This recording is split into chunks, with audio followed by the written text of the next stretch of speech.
Boa noite, pessoal. Boa noite com muita alegria. Glória a Deus. Pensa que o cara tá feliz aí, quarta-feira, né? Já tô feliz até. Boa noite com muita alegria. Sejam todos muito bem-vindos. Quem for entrando, vai compartilhando. Glória a Deus. Pessoal da rádio, muito boa noite. A gente interrompe aí os louvores, né? Para quem tá acostumado aí com louvorzinho, né? Esse horário. Interrompe o louvor, a gente entra ao vivo, daqui a pouco volta, né? A TV tá tendo a programação, né? Aliás, deixa eu comentar uma coisa com vocês, quem não sabe, a TV você vai estar vendo a gente ao vivo toda vez que a gente entrar, mas em determinados horários está tendo um reprise, né? Ou seja, passa novamente a ministração da parte da manhã e a ministração da luz da palavra. Então você tem a oportunidade de ver novamente, como se tivesse vendo ao vivo, aí, por causa que a TV, né? Agora, independente disso, toda a programação da Hebron está lá no canal do YouTube. Então, se você quiser rever alguma programação que você perdeu, ou até tirar dúvida, né? Seja qual programa for, está tudo no canal do YouTube. Inclusive os eventos que a gente tem aqui, imersão, né? Batalha Espiritual esse ano foi liberado para todo mundo. Então, tudo isso tudo está no material lá no canal do YouTube. Então, tudo de graça, né? Só você entrar lá, acessar e ter toda a programação da Hebron. Tudo aquilo que acontece de segunda, ou seja, de domingo até sexta, né? Porque no sábado a gente normalmente não tem evento, né?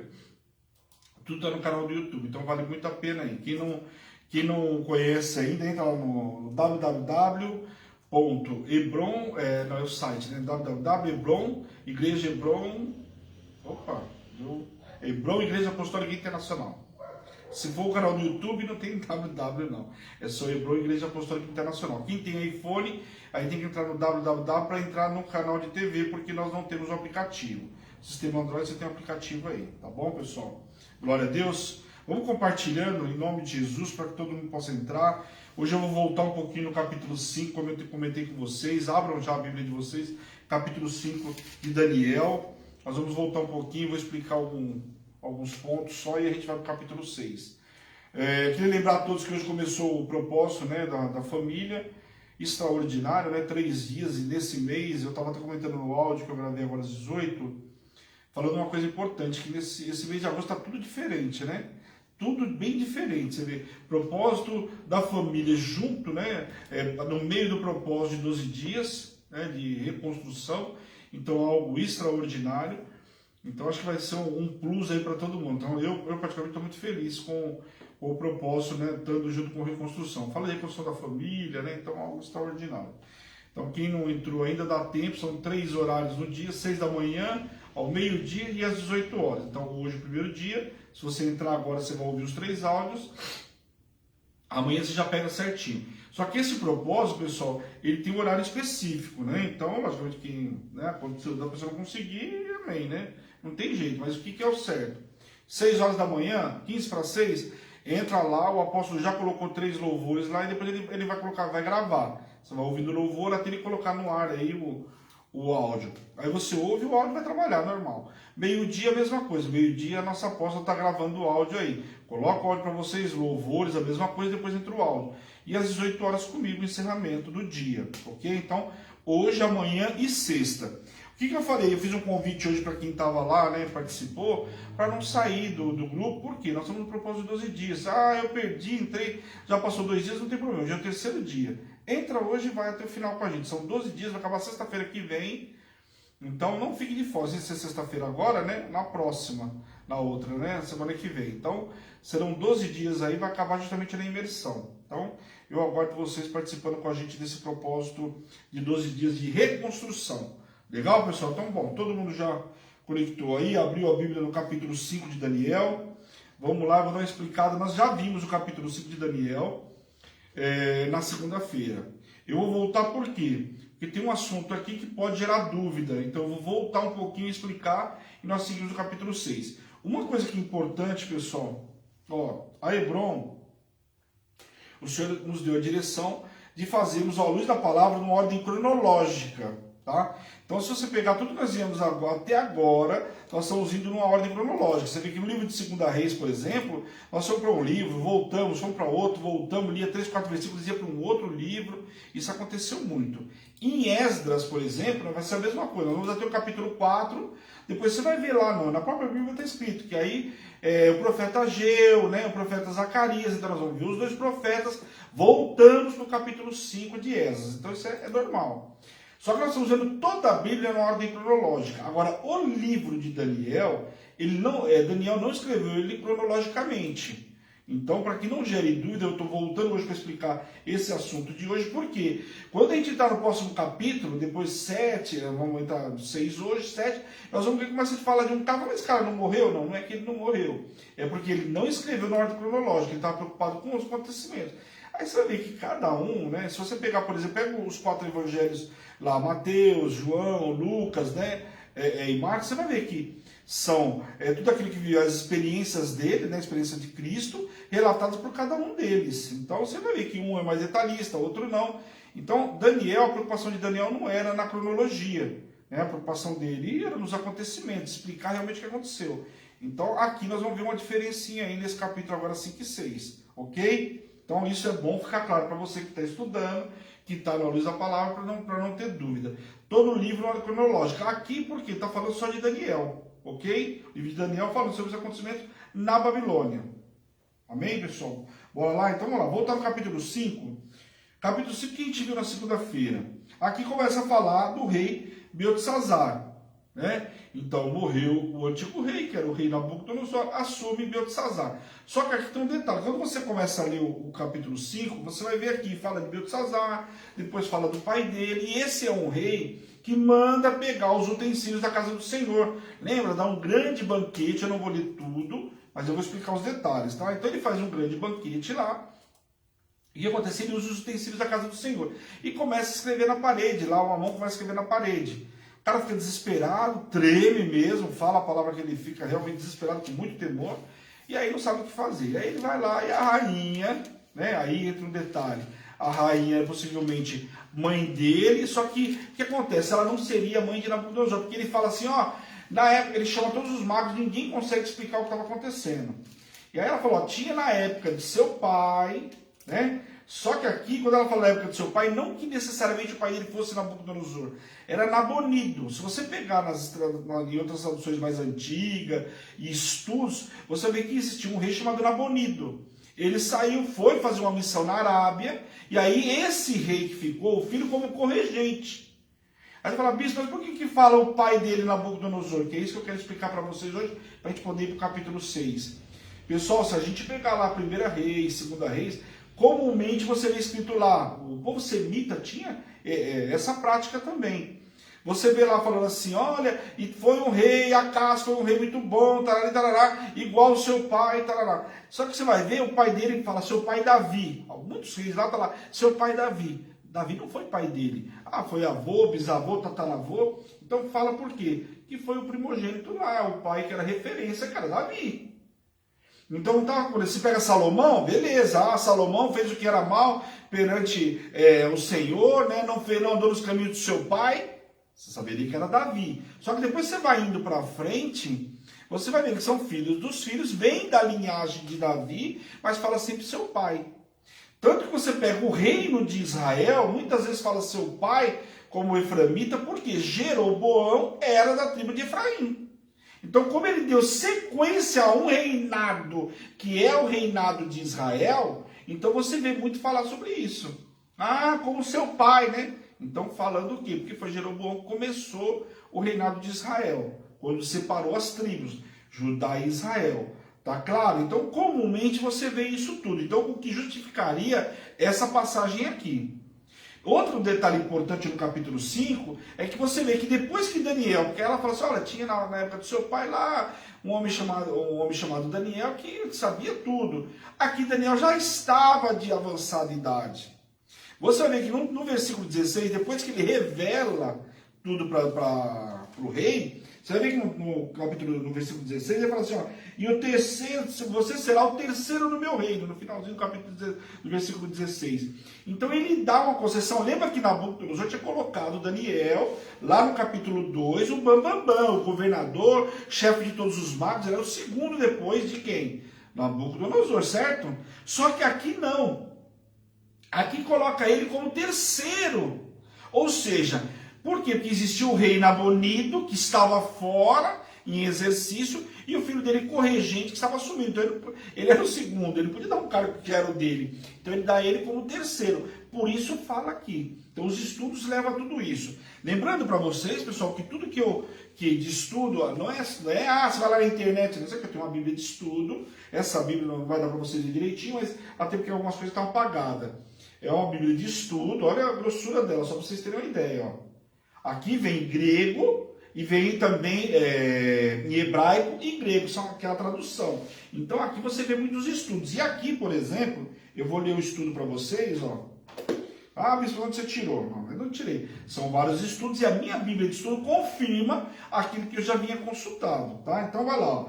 Durante muitos anos, os estudiosos liberais consideraram Beltesazar como um personagem, né, histórica. Por quê? Porque ele reinou durante o reinado na Babilônia como corregente, sendo que seu pai Nabonido, que realizava expedições arqueológicas na Arábia.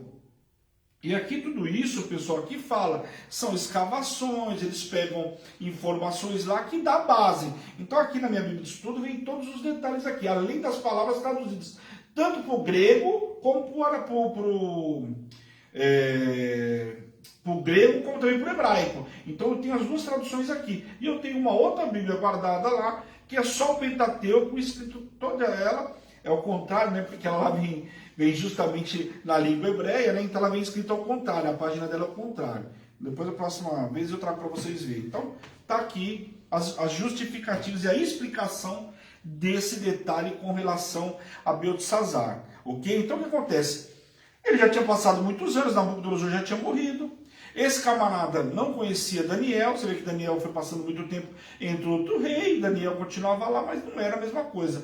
Até porque aqui já tinha se passado, né, mais de 70 anos, que você vê que logo na sequência o povo é liberto do cativeiro babilônico. Então Daniel já tinha, sei lá, 80 anos, que Daniel, tudo indica que ele foi lá muito jovem, 18, 19 anos para a Babilônia. Então você pega com mais 70, né, de cativeiro babilônico, então o cara tinha mais de 80 anos. Então talvez por isso estava esquecido. Mas a rainha manda chamar ele lá, né, e falou, ó, lembra da época do seu pai, tem o Daniel, tá? Aqui fala também no último versículo do capítulo 5, fala sobre Dário, e Dário, o Medo, com cerca de 62 anos, se apoderou do reino. Que reino? O reino de Nabucodonosor. A Babilônia se vangloriava dos grandes muros que tinha também. Ele se aproveitou de toda a situação, entrou pelos dutos lá e fala, né, todos os estudos mostram, você vai ver todas as histórias, que quando eles estavam atacando o começo da Babilônia, que a Babilônia não era pequena, diz que lá no final dela não sabia nem o que estava acontecendo aqui na frente. Tamanho era o que significava a Babilônia naquela época. Mas aqui Ciro reinou. Só que tem um detalhe. Aqui fala que poderia ser Ciro, sendo chamado de Dário. Por quê? Porque naquela época tinha títulos, como eu comentei com vocês na segunda-feira. Então não necessariamente era o nome do camarada. Então vamos para o capítulo 6 e a gente vai entender um pouquinho melhor. Mas com relação a Beltesazar, não Beltesazar é o nome de Daniel. Beltesazar, tá claro, pessoal? Se não tiver, me chama e eu explico. Mas eu mostrei o versículo 16, que mostra que ele está dando para Daniel o terceiro cargo, ou seja, ele não podia dar o segundo porque era dele, que era corregente do pai Nabonido, tá? Então isso já mostra a informação, e agora nós vamos ao capítulo 6. Lembrando que depois vai voltar a história falando de um rei, Beltesazar, que ainda não tinha morrido. Então, a cronologia do livro de Daniel. Beleza, pessoal? Então, bora lá. Vamos no capítulo 6.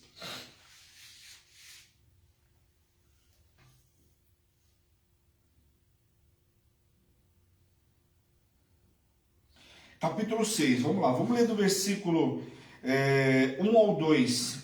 Daniel na cova dos leões. Então, vamos lá. Apareceu bem a Dario constituir sobre o reino as 120 satrapas que estivessem por todo o reino, e sobre eles 3 presidentes, dos quais Daniel era um, aos quais estes satrapas dessem conta para que o reino não sofresse dano. Então o que acontece? A gente vê aí que a província era muito grande. Acabei de falar para vocês de como que era a Babilônia. Babilônia era muito grande, o que acontecia aqui na ponta, lá no final ninguém estava sabendo. Então o que acontece aqui, ele vai e estipula algumas pessoas e coloca essas pessoas em lugar de confiança. Por quê? Fossem presidentes dele ali, como se fossem governadores de cada pedaço de terra. Para que ele tivesse informação de tudo que acontecia, porque ele sozinho não daria conta de todo o território, ok? Então vamos lá. Houve uma discussão muito séria a respeito da identidade de Dario aqui, tá? Porque o nome das escrituras aparentemente não é o nome usado nos registros históricos que foram encontrados em escavações. Há duas possibilidades que coincidem com os dados disponíveis. Dario pode ser outro nome para o imperador persa Ciro, o Grande, seria um outro nome dado para ele como um título, né? Ou outro nome para Gaburu, que é o governador que Ciro nomeou para a Babilônia e a Síria-Palestina. Em determinado tempo, Ciro nomeou esse camarada. Então poderia ser ele aqui. Como Daniel não demonstra toda a cronologia, as datas ele não deixa muito claro, ele está preocupado com alguns pontos importantes das revelações. Você vai ver que em alguns momentos aparecem datas, outros não. Então, por isso que às vezes você tem dificuldade em entender que período que era, se era realmente Ciro, ou se era aqui Dario como um título dado para Ciro, ok? Anteriormente, Daniel havia sido posto por governador da Babilônia por Nabucodonosor. Lembra lá no capítulo 2, no versículo 48. E aqui, colocado por governador do reino dos Medo-Persa, que é quem assumiu a Babilônia. Então ele que estava, olha quanto Daniel era importante. Você vê que ele já estava de avançada idade, mas agora ele é reconhecido também pelos persas. Eu vou falar assim para os persas, vai ficar mais fácil. Por quê? Já expliquei para vocês, eram dois grupos distintos. Um avançava, tomava liderança, o outro avançava, até que tornou-se um grupo só. E aí os Medo-Persa. Mas eu vou falar persa porque a história fala dos persas, ok? Daniel se distinguiu entre os príncipes e presidentes. Por quê? Porque nele havia um espírito excelente. Provavelmente essa descrição diz respeito à surpreendente habilidade que Daniel tinha de exercer seu trabalho. Talvez inclua também suas atitudes louváveis. Então, logicamente, a Bíblia começa a relatar aqui que começou a gerar inveja, começou a gerar ciúmes. Por quê? Porque sobre eles tinha o espírito de excelência. Deus dava para ele esse espírito de excelência, tanto que ele foi capaz de revelar o sonho de Nabucodonosor, não só uma, mas duas vezes. Lembra que ele foi chamado depois de 30 anos por um outro sonho que Nabucodonosor teve, que ele teve inclusive dificuldade para falar, não que ele não soubesse a revelação, mas preocupado com a forma, né? O castigo que viria sobre Nabucodonosor, que a revelação do sonho traria. E interessante, lembra quando eu ministrei na segunda-feira, e você vê que Nabucodonosor não quis chamar ele de bate-pronto. Por quê? Porque entendeu que o sonho não era bom. Então já estava com medo que viesse o castigo. Lembra que eu ainda brinquei e falei do médico? Pois é. Então aí o que acontece? Agora ele é colocado também por governador, mas agora já do reino persa. Ok?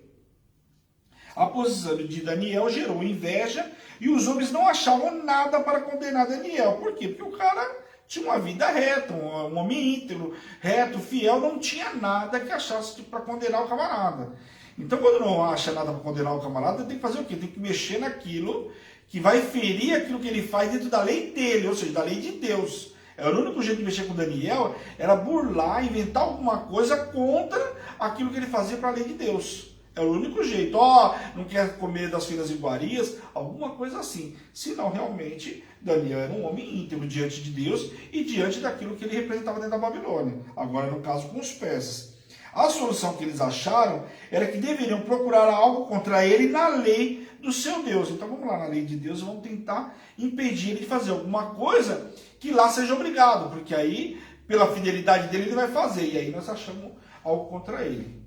E Daniel obedecer às leis humanas prudentemente, mas seus inimigos sabiam que, quando a lei dos homens entrava em conflito com a lei de seu Deus, Daniel infringiria a primeira em benefício da segunda, ou seja, infringiria a lei dos homens em função da lei de Deus.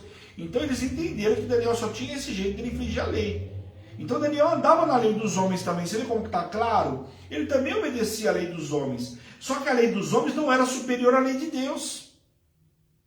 Essa parte também, pessoal, é muito interessante. Sabe o que é importante? Porque quando a gente está ministrando, às vezes, isso é uma coisa que comumente as pessoas geram dúvida. Mas tem a lei dos homens. A Bíblia fala que a gente também tem que obedecer a lei dos homens. Tem que obedecer às leis dos homens, sim. Mas tome muito cuidado, porque muitas vezes a nossa justificativa é para infringir a lei de Deus. E olha Daniel aqui. Daniel, ele vai sempre obedecer à lei dos homens, desde que não vá de conflito diante da lei de Deus. Ou seja, a lei de Deus é soberana. Amém? Então isso está claro para Daniel. Então se eu tivesse, se eu brinco, se eu estivesse ministrando de domingo aqui, ia falar para vocês, olha, presta atenção, porque aqui, muitos de nós nos dias de hoje, a lei dos homens, não sei o quê, quer dizer, na realidade a gente está pegando um aval para fazer coisa errada. Eu não posso infringir a lei de Deus, ela é primordial e ela é soberana. Amém? Então Daniel violou, por quê? Porque infringia a lei de Deus. A lei dos medos e dos persas, uma vez imposta através de um decreto real, ninguém poderia revogá-la, até mesmo o próprio rei. Então a gente viu isso também lá no livro de Esther. Nós vamos ver aqui, que a gente ainda não deu a luz da palavra, mas todo mundo conhece no livro de Esther. E viu lá, né, a mãe Mordecai, né, com uma situação conflitante por causa de um decreto que o rei assinou. Né? E Esther vai entrar diante do rei lá para pedir para mudar, não pode mudar o decreto. E aí tem que fazer um adendo lá, mas não pode mudar o decreto. Não posso invalidar o decreto. Aquilo que foi nomeado que vai acontecer. Mas que eu posso dar é direito de guerra, direito de resposta. Mas nada diferente disso. Então aqui já está muito claro que a lei dos medos dos persas também era a mesma coisa. Uma vez que o rei decretou, acabou, nem o próprio rei pode voltar atrás. Nada revoga, né? Hã? Nada revoga a lei. Nada revoga. É como se o cara não tivesse palavra. Pô, você tem palavra, você não tem palavra. O cara é um rei, pô. Ou ele tem palavra, não tem palavra. A palavra dele não pode fazer curva, como diz o ditado mundano. Então, uma vez que decretou, acabou. Então, o que esses homens, esses satrapas fizeram? Né, os governantes foram achar alguma coisa dentro disso para pegar Daniel. Né? E aí convenceram o rei de assinar um decreto. O decreto ficava vigente até o seu prazo de expiração. Então, se o rei falou que vale até amanhã, é até amanhã. Depois disso, volta tudo como era antes. Mas se tinha um prazo determinado, se era indeterminado, eles não podiam fazer mais nada. Amém? A prática de se criar uma lei imutável deve ter vindo do princípio de que mudar um decreto seria o mesmo que admitir a sua impropriedade. Então, se eu vou mudar, então sinal que eu fiz um negócio errado. Sinal que eu não sei fazer, não tenho sabedoria, não tenho entendimento para tal. Então esse era o entendimento da época. Não é? Aliás, é uma lógica, talvez, até, né? Olhando por outro ângulo. Assim eles conseguiram que o rei assinasse um decreto onde qualquer um que no espaço de 30 dias, então um decreto específico. Quer dizer, eles sabiam que nesses 30 dias eles iam pegar Daniel. Não estavam preocupados em fazer um negócio ad eterno determinado. Eles queriam era pegar Daniel. Então sabia que em 30 dias era fácil de pegar Daniel. É um flagrante só. Um flagrante. Estava preocupado em muitos dias. Né? Então você vê, tanto é que eles podiam fazer um negócio eterno. Não fizeram por quê? Era uma coisa específica para pegar Daniel. Fizeram uma petição e a qualquer um que fizesse no prazo de 30 dias a petição a qualquer Deus ou qualquer homem que não ao rei, deveria ser lançado na cova junto com os leões. Então qualquer um que fizesse uma petição, fosse adorar, tinha que ser adorado ao rei. Passou disso, era um decreto que o cara ia ser jogado na cova dos leões. Amém? Apesar do decreto real, Daniel continuou a orar 3 vezes ao dia de joelho, como de costume em seu quarto, com as janelas abertas de banda de Jerusalém, isto é, para o oeste. Os inimigos de Daniel estavam certos ao afirmarem que se ele tivesse de escolher entre seguir o decreto de um rei terreno ou de um rei celestial, ele escolheria qual? Celestial. E foi exatamente o que eles fizeram. E aqui, a gente fala, ó, isso aqui naquela época, nós estamos vendo a guerra na televisão aí hoje, lá com o Afeganistão. Tá diferente? Lá se encontrar, eu estava vendo uma reportagem hoje, um pedacinho que eu consegui ver de jornal hoje, e estava comentando, só para fazer um adendo rapidinho, pessoal. E estavam falando que lá, agora, como o Talibã tomou o poder lá novamente, o que eles estão fazendo? Que se achar a Bíblia, né, o cristão, a Bíblia instalada no celular, eles vão matar o cara. Só para você entender. Já falou da perseguição contra os cristãos, mas se achar o camarada com a Bíblia instalada no celular, já vão matar, porque antigamente o cara tinha que andar com a Bíblia debaixo do braço. Era uma forma de eles identificar e matar a pessoa, só que hoje não. Hoje tem facilidade da internet. Olha o que eles estão fazendo lá. Né? Não vi todas as fontes, né? Me parece uma fonte fidedigna, né? Mas não é difícil que isso aconteça em se tratando desse país, né? E das coisas que já aconteceram lá. Então, olha o grau do que era. Isso estavam fazendo com ele aqui, nada diferente do que aconteceu lá. Né? Daniel, que é um dos transportados de Judá, não tem feito caso de ti, ó rei. Isso foram falar de Daniel. Nem do edito que assinasses, diziam eles ao rei. Os acusadores de Daniel não citavam como governante, mas como um dos transportados de Judá, para acusá-lo de traição. Olha só como que eles fizeram também. Olha a astúcia. Quando a gente fala que Satanás é astuto, fique esperto. A gente fala, olha, Satanás, ele não vem, bom dia, boa tarde, eu sou Satanás, vim aqui para roubar, matar e destruir. Ele não vem assim. Ele vem com malícia. Olha aqui, não falaram, olha, o seu governador, não usaram a autoridade de Daniel. Fizeram diferente. Olha, os transportados de Judá, ou seja, aqueles que vieram exilados lá de Judá, que já dando uma referência, que era um pessoal que veio lá, que era escravo. Era o que eles queriam falar. Não estão obedecendo ao rei. Qualquer um. Qualquer um. Esqueceram quem Daniel era. Esqueceram não. Não falaram quem Daniel era. Olha só como que eles usaram. E lembre-se que Sadraque, Mesaque e Abednego, por não se encurvar diante do rei, foram parar na fornalha. E aqui eles fizeram todo um malabarismo, com a mesma situação de dizendo que Daniel não está se curvando diante do rei, mas colocando Daniel como um cara comum aqui. Olha só. Vamos ler o versículo 14 a 15 aqui.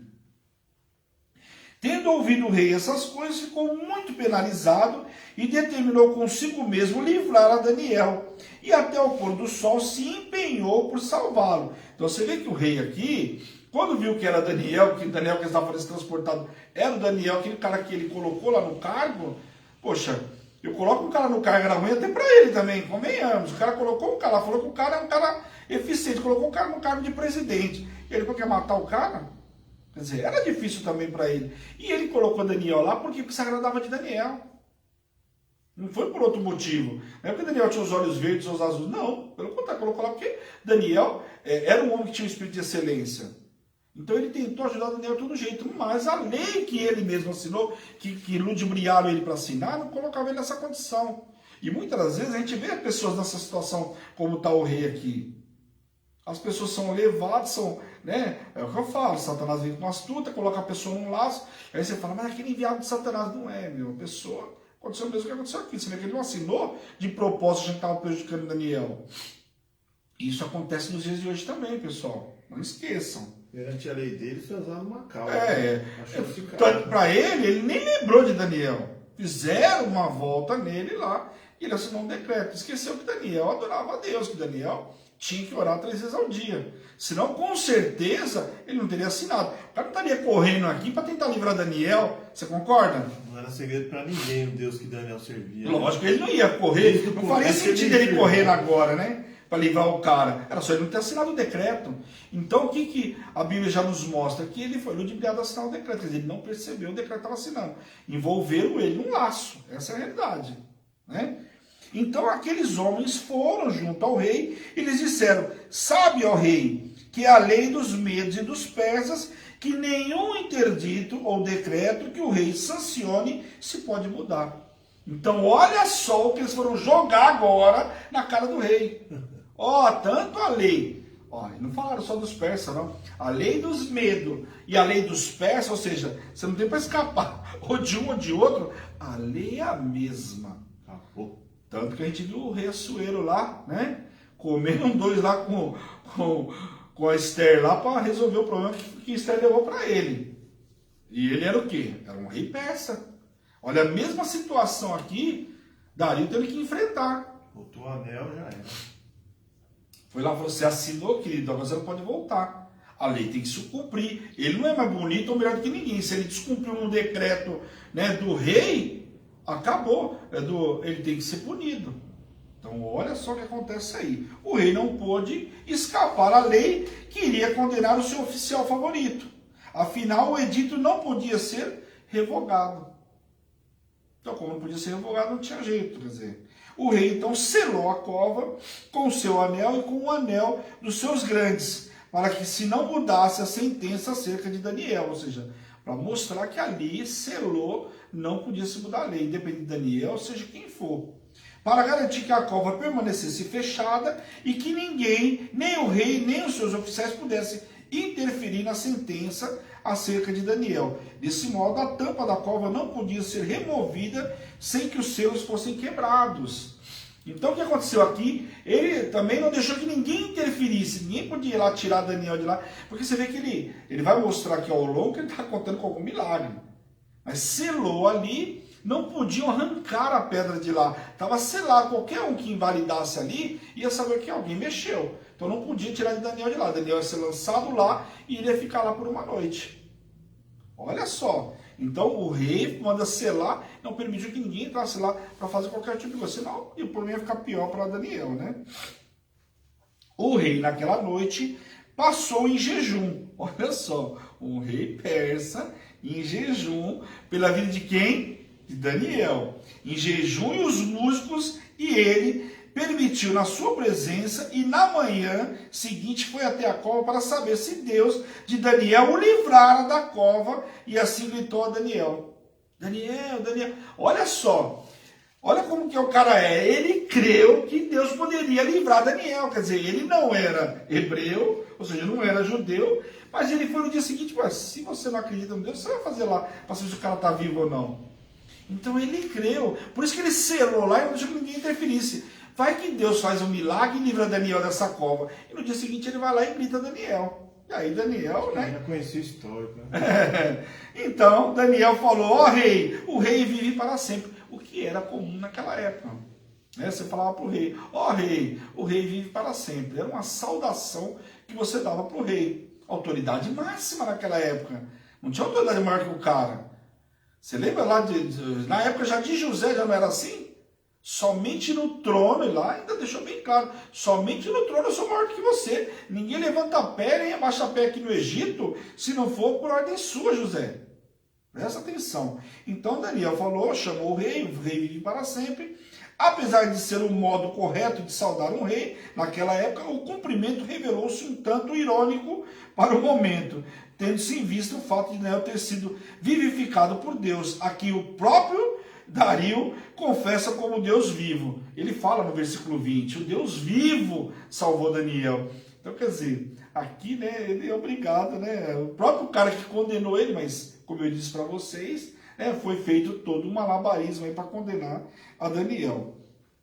Nenhum dano se achou nele porque crera no seu Deus. A fidelidade de Daniel o pôs em perigo, mas foi ela a mesma também que o livrou do perigo real. Então você vê que Daniel ficou uma noite ali na cova e os leões não sentiram o cheiro de carne, não sentiram o cheiro de Daniel. Olha só, o rei então ordenou, depois de um milagre desse, ia falar o quê? Que decreto era esse que ia falar diante do milagre? Então é o seguinte, o leão está morto, tá bom, um pouquinho. Olha o que o rei vai fazer. O rei ordenou que trouxesse os conspiradores, bem como sua família, e os lançaram na cova. Naquela época, quando havia condenação, vinha para o patriarca lá, vinha para a família inteira. Então não pense que o cara fazia uma coisa errada, não é igual o dia de hoje, né?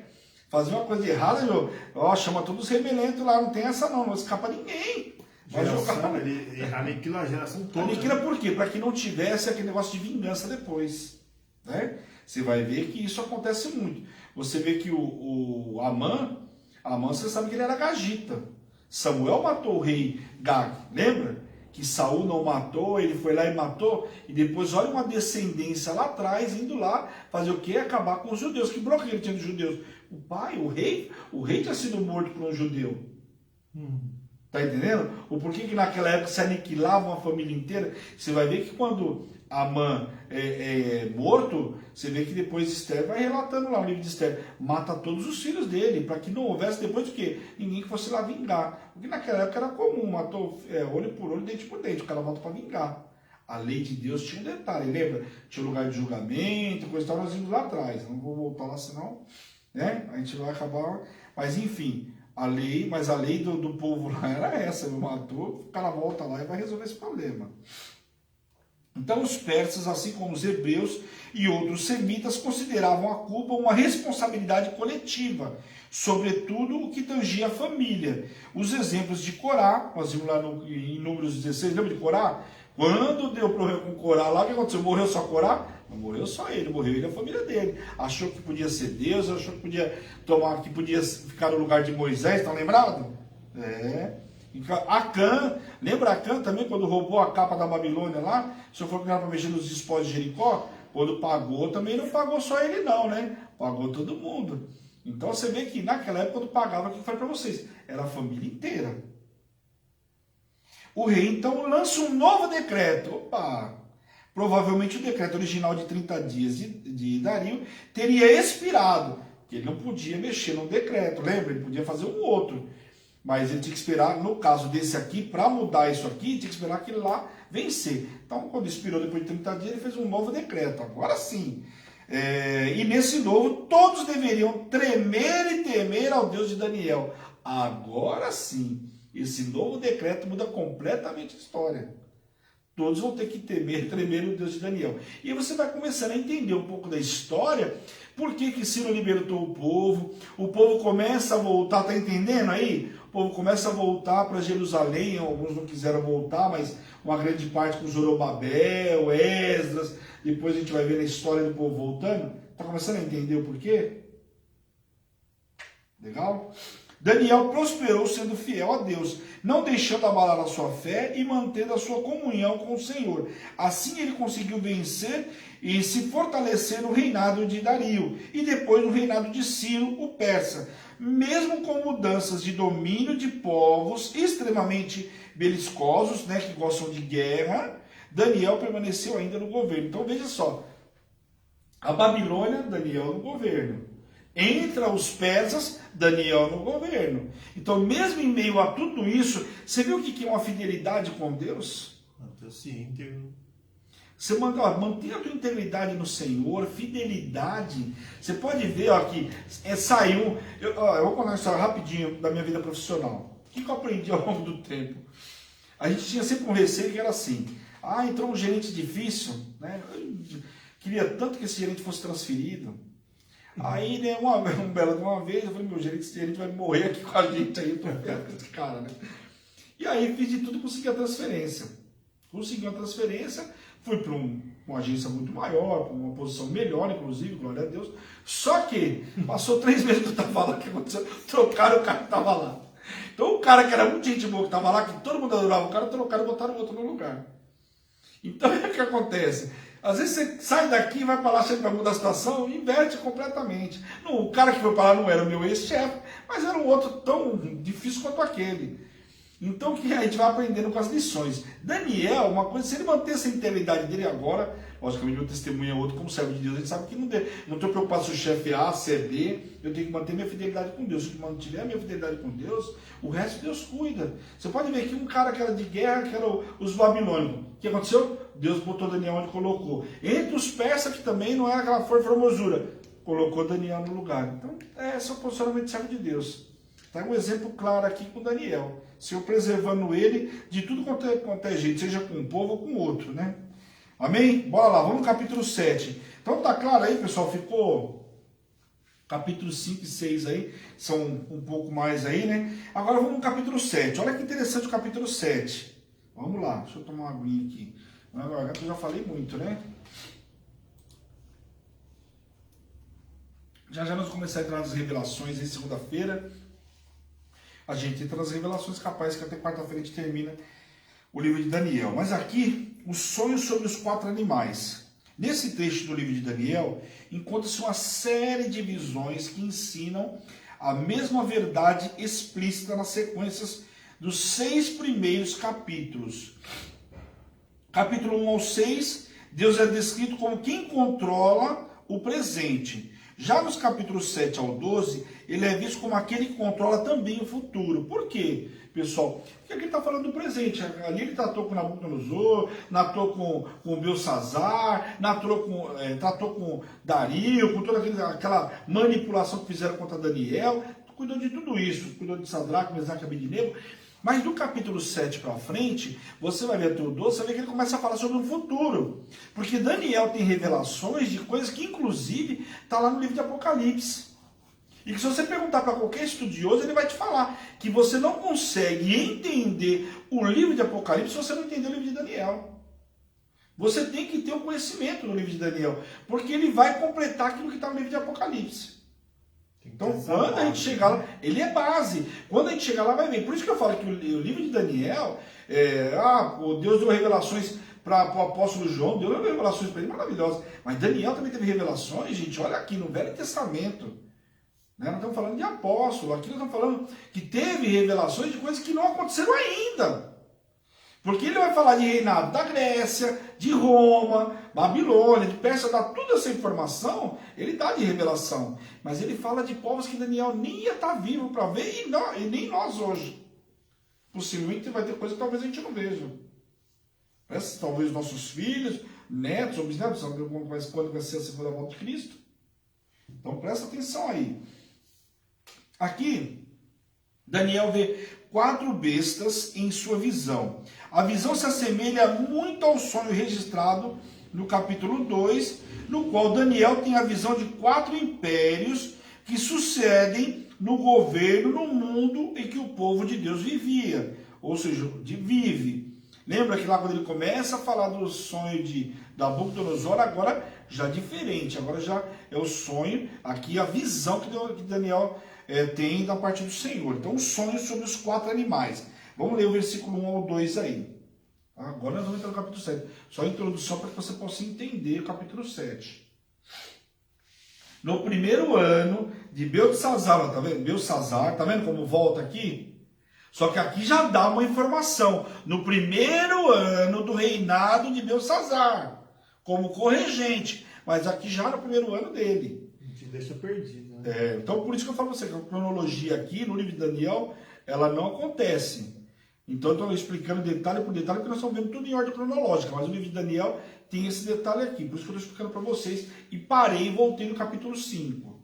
Então, quem tiver dúvida, me chama depois, em nome de Jesus. Mas não fique com dúvida, é importante. Tá, pessoal? Por quê? Porque aqui é um programa Luz da Palavra. Não é uma ministração de domingo, eu vou falar sobre a revelação, te dar uma palavra profética que o Senhor deu, e amém. Aqui não, é um livro de estudo, eu estou indo na raiz. Amém? Então vamos lá. No primeiro ano de Beltesazar, rei da Babilônia, teve Daniel um sonho e visões ante seus olhos quando estava no seu leito.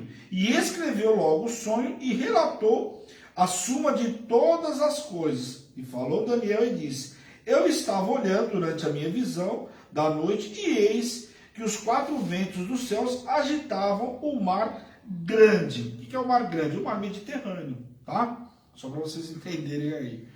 Então, o que tem lá, nós vamos ver lá o Jordão, o mar da Galileia, e o mar grande é o mar Mediterrâneo, ok? Maior lá. Então, o que acontece aqui? Bom, aqui diz no primeiro ano de Beltesazar. Mas no capítulo 5 relata a morte dele. Indica que o livro de Daniel não segue uma linha cronológica.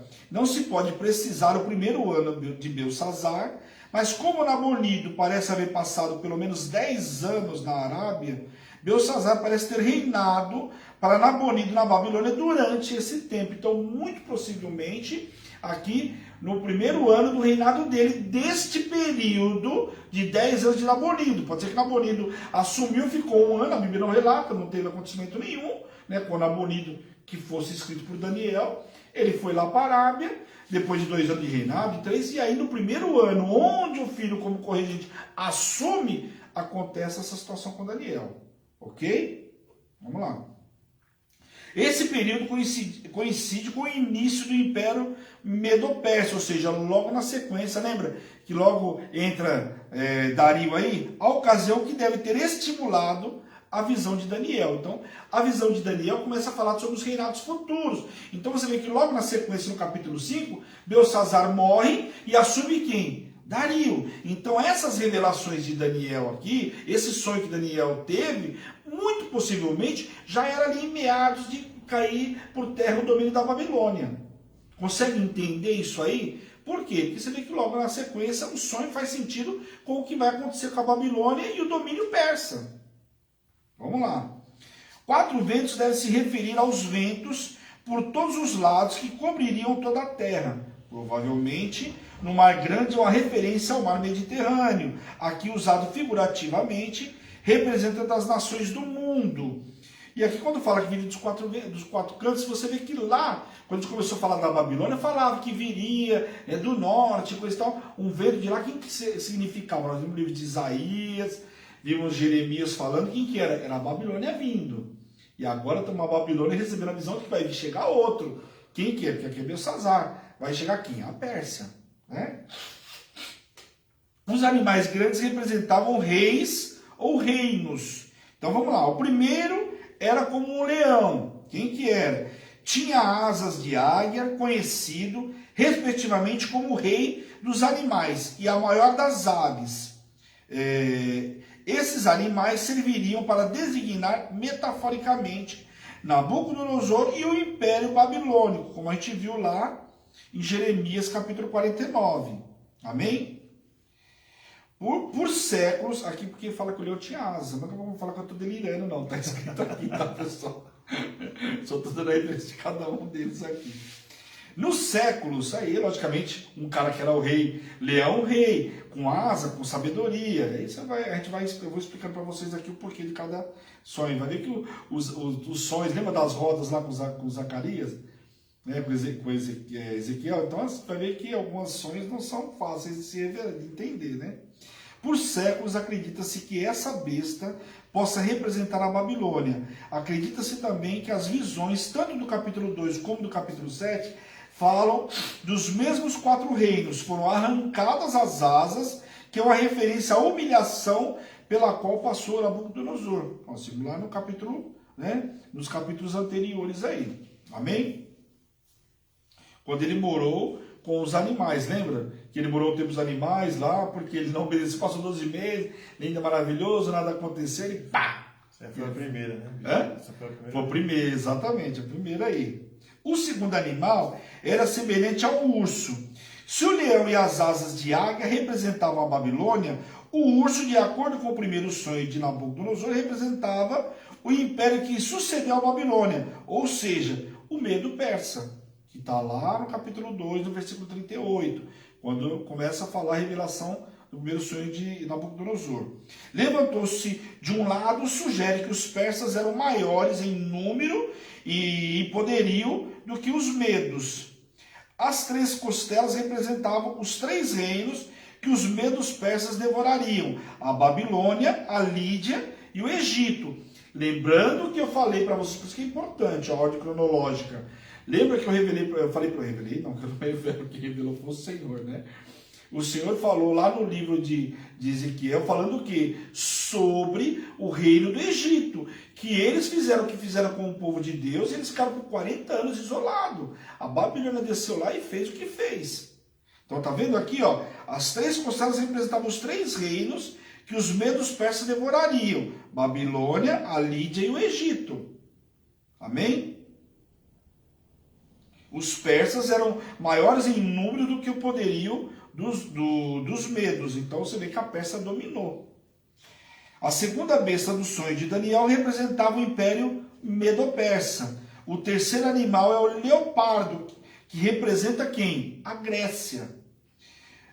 O número 4 simbolizava universalidade, ou seja, os 4 ventos. As asas é o sinônimo de velocidade. Os gregos, sob a liderança de Alexandre o Grande, rapidamente conquistaram o mundo da época. A descrição 4 cabeças descreve os 4 chefes de estados. Após a morte de Alexandre o Grande, o Império Grego dividiu-se em 3 e os seus generais em 4 partes. Então, olha só a revelação. Aqui você vai vendo que está falando aqui da Babilônia, depois os persas assumem, depois os gregos assumem. Tem um filme interessantíssimo. Depois, se vocês quiserem, eu vou procurar ele lá novamente, passo para vocês. Conta toda essa história, só que logicamente com enredo, né? Mas assim, ele não foge da realidade. Tá? Eu vi um filme muito interessante e ele vai mostrando todo esse domínio, como é que é, como que o Império Persa se posiciona, o posicionamento de Ciro, Alexandre o Grande, você vê o que esses caras fazem, como é que eram as guerras, a forma como eles se posicionavam, fazendo como se fosse um asfalto da época lá, fazendo poços de abastecimento a cada 20 quilômetros, o cara podia dormir lá, parar com o cavalo lá, depois seguia mais 20, para invadir a Grécia, como é que fizeram, meu, fantástico. Nós vamos ver ao longo aí, né? Mas não igual relatado no filme. Como essa besta sucede à Grécia, e ela pode ser representada pelo Império Romano. E aí entra Roma, que aí é o império que nós vamos ver lá depois no Novo Testamento. Amém? Tá vendo? Que Daniel está tendo revelações de coisas que não tinham acontecido ainda. Porque o povo, Daniel está falando o quê? Sobre o povo sair da Babilônia, liberto pelos persas, mas depois está falando coisa que talvez muitos dali não iam ver, que era a Grécia e Roma. Amém? Os dentes de ferro demonstravam a crueldade e o poder destrutivo nas conquistas. O pisar no que sobejava simbolizava a escravidão e a humilhação a que submetia os povos. Comparado aos demais reinos, foi o reinado mais cruel no exercício da força. O espírito do anticristo é tipificado pelos pequenos chifres que surgem entre os 10 chifres. E logicamente quem conhece a história de Roma, já visto o que a gente viu lá, que fizeram com Cristo, né? Justamente durante esse império aí, né?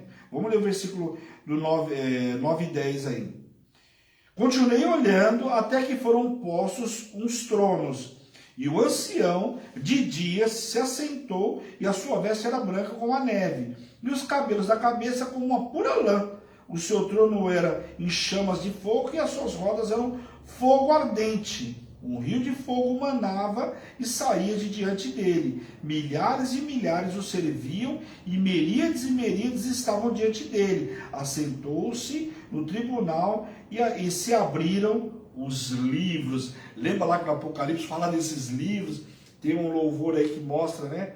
Daquela Nívia Soares, né? Mostra um pedaço aí, João estando impactado lá com as revelações. Muito interessante. Tá vendo que está se encontrando com o Apocalipse aí? Daniel teve uma visão de Deus de que um rio de fogo saía do seu trono para a purificação de todo o outro e a remoção da escória humana e para a queima de todas as palhas. Todos os milhares que o serviam são salvos e remidos pelo sangue de Jesus, enquanto as dezenas de milhares que o assistem são os que não receberão a Cristo e serão julgados pelas suas obras. Aí aquele que aceitar Cristo, lindo e maravilhoso, né?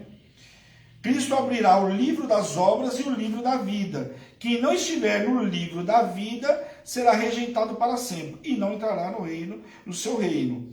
Os livros registram os nomes e os feitos daqueles que serão julgados. Apocalipse 20, capítulo 20, versículo 12. Lembra que falou, meu nome tem que estar arrolado no livro da vida? Está vendo aqui? Pessoa que acha que por boas obras, se o seu nome não estiver lá, você não chega na portaria, cadê seu nome, né? Convidado. Pô, fora. Embora tenha causado muita destruição, o poder de Roma será tirado e ela será destruída. Da mesma forma, o anticristo será condenado para sempre. Mas lembrando que Roma, só Jesus na causa.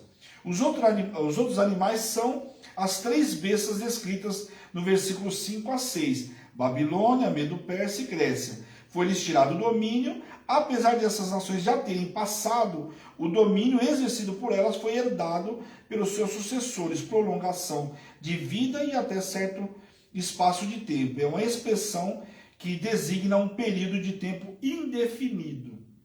Deus permitiu a existência deles, porém por mais fortes, ostentadores e poderosos que aparentassem ser, passaram deles e não restou coisa alguma. Então você vê, a Babilônia, por mais que fosse a Babilônia, invadiu, fez, aconteceu. Lembra do povo da Síria também? A Síria que era... né? Jonas não queria ir nem para lá porque o povo da Síria matava, era cruel, pegava aqui, furava, não matava o cara de uma vez, né? Era um povo muito cruel. Aquele império acabou, a Babilônia chegou lá, acabou com tudo. Senaqueribe, que era tão valentão, cadê Senaqueribe? Aí depois entra Nabucodonosor lá, com Nabuzaradã, seu general, fazendo, acontecendo. Agora cadê Nabuzaradã? Cadê Nabucodonosor? Já tinha morrido, Nabuzaradã também já não era mais nada, e olha o que aconteceu. Então, por mais que esses reinos foram grandes, não eram páreo para o Senhor apenas usou eles como instrumento, né? Neste momento, Daniel contempla a vinda do Senhor Jesus Cristo com todo o seu poder e glória, a fim de reinar em Jerusalém no milênio. E todos os povos e as nações o servirão, pois o reino dele é o reino eterno, sempre eterno. Ele é o verdadeiro e todo-poderoso, e não há de reinar, que há de reinar sobre todos. Pois depois dos 1000 anos, reinando aqui na terra, anulando para sempre toda a sombra do que se passou, conduzirá a salvos todos para a Nova Jerusalém, e que descerá do céu, e reinaremos com ele em um novo céu e uma nova terra para sempre. Daniel viu o presente, o que havia de vir, e até o fim dos tempos. Por isso que eu falo, olha o que Daniel viu. Viu coisas presentes, coisas do futuro, e até o final dos tempos. Então, um camarada que, assim... eu diria que do Velho Testamento, um cara que teve um tete-a-tete com Deus, que olha para dar revelações assim, ele teve o privilégio de ver toda a história da humanidade e dos reinos da terra, mas sua mente não suportou tanta revelação e se abalou pela grandiosidade dos fatos. Fala que tem hora que ele cai lá e aí, ó, levanta Daniel aqui, porque a revelação era grande demais. E tamanha glória, você imagina que esse camarada, né? Você acha que era fácil ficar de pé vendo tudo aquilo? Você vê que, por isso que eu acho lindo quando eu vejo aquele louvor da Nívia, porque não fala assim, né? Meu, é muita glória para se ver. Imagina como que Daniel estava aqui.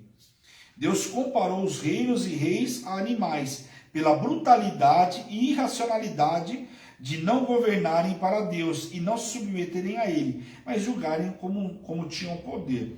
Logicamente, comparou os animais que eu acho que é o rei da selva e pode fazer acontecer, né? E aqui eles não entendiam a soberania de Deus, evidentemente.